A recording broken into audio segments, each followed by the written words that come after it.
Hi, this is my third video on basic chord changes. Today I'm going to show you the C chord, the A minor chord, and the G7 chord.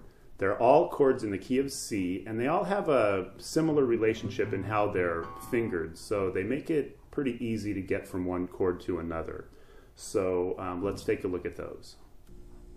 The first chord that we're going to look at today is the A minor chord. It sounds like this.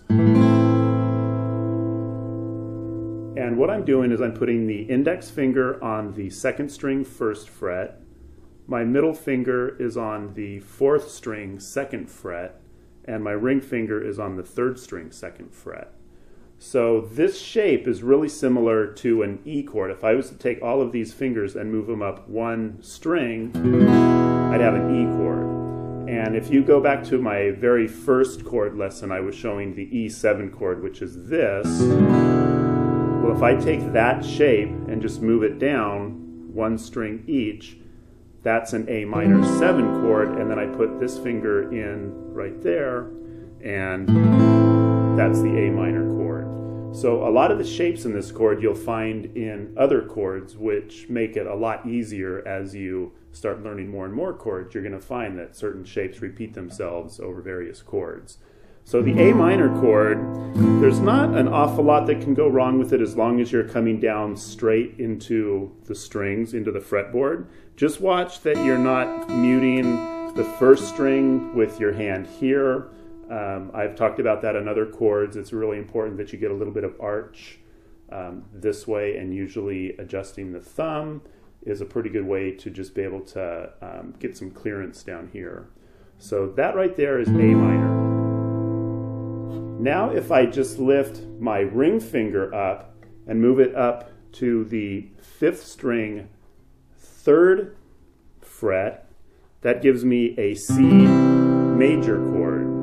And this one is probably going to be one of the more difficult basic chords that you're going to learn. The reason is that you just have to stretch out so much. So if you have kind of smaller fingers, it's going to make it a little more difficult, and you just have to take the time to stretch your fingers out. So a lot of times, if you tend to set up and you're real close like this, what I would do is just plant the ring finger down close to the third fret and then stretch these other fingers into place. And some real common areas where people will have trouble with this chord are the third string, which is going to be muted under here. You're going to be hitting that string. So this is another thing where you just have to come straight in on the fretboard to avoid that. And then another thing is this finger here will tend to hit the fourth string. So you just have to watch that. Usually with this string, with this chord, it's just a matter of coming straight in and making sure that you're clearing all the strings that you're not playing. And then the other thing is just getting stretched out on it. So that's the C chord. And then again, the change from the A minor to the C is pretty simple. You just have to lift this one finger up and go right into the A minor chord. And on the C chord, we don't want to play the open E string. We just want to play from the fifth string down.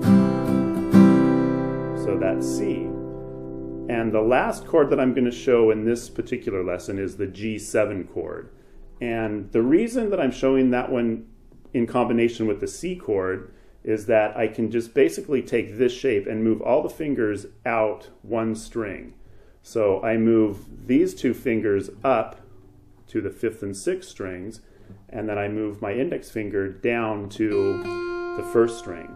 So I have my index finger on the first string first fret, my middle finger on the fifth string second fret, and my ring finger on the sixth string third fret. And I get that sound.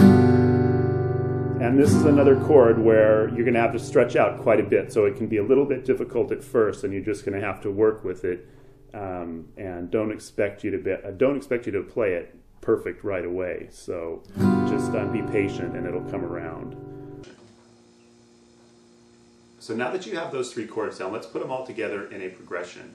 So starting on the C chord, we're going to play one measure of C, and then go to the A minor for one measure, back to the C for a measure, and then to the G7 for a measure. So it's not the most exciting progression in the world, but it's a good one to practice those 3 chords. So what I'm going to do is just go out playing that a couple of times through, and I will see you in the next video.